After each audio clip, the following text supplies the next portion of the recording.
근데 기준금리를 왜 인상한 거지?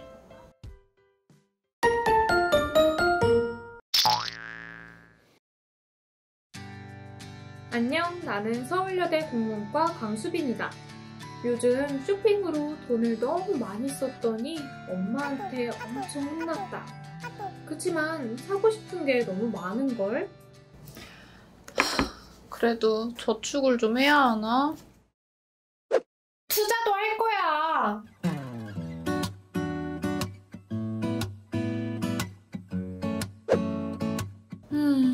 투자도 하고 싶은데. 너 알바하잖아. 그 돈으로 해보는 거 어때? 그럴까? 금융시장에서 이루어지는 투자는 굉장히 다양합니다. 모두가 흔히 아는 주식부터 채권, 펀드, ETF, 각종 파생상품, 그리고 심지어 원자재와 농축산물까지 투자가 가능하죠. 사실 예금과 적금도 투자의 일종이자 가장 오래된 금융상품입니다. 용돈이 20만 원, 알바비가 35만 원 정도니까 매달 40만 원으로 생활비랑 저축도 좀 하고 남은 15만 원으로 투자를 조금씩 해볼까? 계좌부터 만들자! 아, 맞다. 일단 계좌부터 만들어야겠다. 투자를 위해선 먼저 증권사 계좌를 만들어야 합니다. 증권사를 선택할 땐 보통 거래 수수료가 싼 곳을 고르는데 증권사별로 시행하는 이벤트가 다르기 때문에 종합적으로 고려하며 선택해야 합니다. 증권사를 선택한 후엔 어떤 계좌를 개설할지 정해야 하는데요.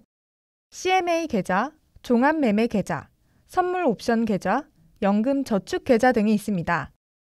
보통 주식 투자를 위해선 종합매매 계좌를 개설합니다. 이렇게 만들어진 증권 계좌에 들어있는 돈을 예수금이라고 부르는데요. 이 예수금 계좌는 투자를 위한 것이기 때문에 예금자 보호가 되지 않는다고 봐도 무방합니다. 기준금리가 인상되면서 이번 주부터 주요 은행들이 예적금 금리를 잇따라 올릴 예정입니다. 오는 10월부터는 주택담보대출 금리도 오를 전망인데다가 오, 기준금리를 인상한 여파가 나타나고 있구나. 금리란 직관적으로 돈의 가격을 의미합니다. 은행에 돈을 맡기는 사람은 사실 은행에 돈을 빌려준 것이 됩니다. 은행은 빌린 돈에 대한 사용료를 지불하는데 이것이 바로 우리가 받는 이자입니다.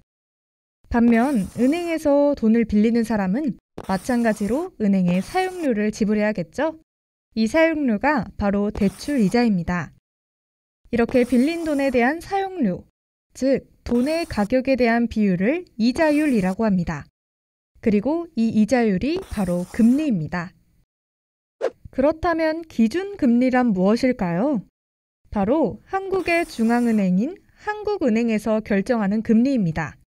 여기서 잠깐, 먼저 한국은행에 대해 알아볼까요?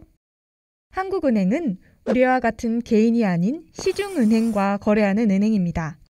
은행들의 은행인 것이죠.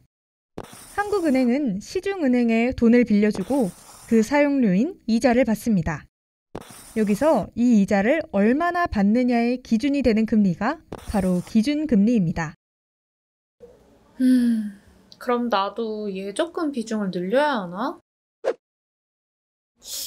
아직은 너무 저금리지. 근데 기준금리를 왜 인상한 거지? 뭐야, 왜 저래? 야, 과제 안 해? 한국은행은 기준금리 조정을 통해 경기 안정을 도모합니다. 보통 경기가 과열될 것이라 예상되면 기준금리를 인상하고 경기가 침체될 것이라 예상되면 기준금리를 인하합니다. 왜 그러냐고요? 지금부터 천천히 살펴볼게요. 먼저 한국은행이 기준금리를 인상하게 되면 돈을 빌린 시중은행들은 갚아야 할 이자가 많아지기 때문에 금리, 즉 이자율을 높입니다.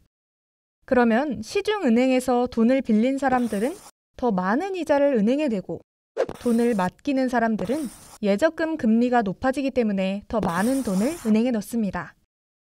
이처럼 한국은행이 기준금리를 높이면 시중은행들도 금리를 높이고 결국 시장에 있는 돈이 은행으로 흡수됩니다.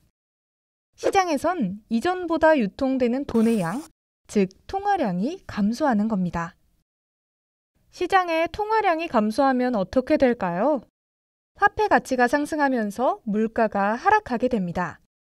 통화량이 감소한다는 것은 사람들이 돈을 잘 쓰지 않는다는 말입니다. 돈을 쓰지 않고 은행에 예금하면 이전보다 더 많은 이자를 받을 수 있으니까요. 돈을 갖고 있는 것이 이득이 되는 상황이라 화폐 가치가 상승한다는 것입니다. 하지만 기업의 입장에선 물건을 팔아야 하는데 사람들이 돈을 잘 쓰지 않는 상황인 거죠. 결국 기업은 가격을 낮추는 선택을 하고 이것은 곧 물가 하락을 의미합니다. 보통은 너무 과열된 경기를 진정시키기 위해 금리를 인상합니다. 그런데 왜 한국은행은 코로나19로 경기가 좋지 않음에도 금리를 인상했을까요? 그건 저금리가 장기화되면서 가계부채가 급증하고 부동산과 주식, 가상화폐 등 자산 시장이 과열되면서 금융 불균형이 나타났기 때문으로 보입니다. 코로나 초기엔 금리를 엄청 낮추던데 이젠 조금씩 올라가려나? 난 잘 모르겠다. 밥이나 먹으러 가자. 사실 경기가 침체될 것이라고 예상했던 코로나 확산세 초기엔 기준금리를 계속해서 낮췄습니다. 기준금리를 높이는 것과 반대로 기준금리를 낮추면 시중은행도 이자율을 낮춥니다. 사람들은 어차피 은행에 돈을 넣어봤자 전보다 적은 이자를 받게 되니 위험을 감수하고서라도 주식 등 자산 시장에 돈을 투자합니다. 여기서 기업이 살아나는 효과를 보일 수 있죠. 또한 대출이자가 적기 때문에 사람들은 더 많은 대출을 하게 됩니다. 결국 시장의 통화량이 증가하면서 화폐 가치가 하락하고 물가는 상승합니다. 돈을 갖고 있는 것이 오히려 손해가 되는 상황이기 때문에 화폐 가치가 하락하는 것입니다. 또한 기업은 물건에 대한 수요가 많아지기 때문에 가격을 올리고 이는 물가 상승으로 이어집니다. 한국은행은 코로나 확산세 초기에 경기가 침체될 것으로 예상하고 기준금리를 인하한 것이죠.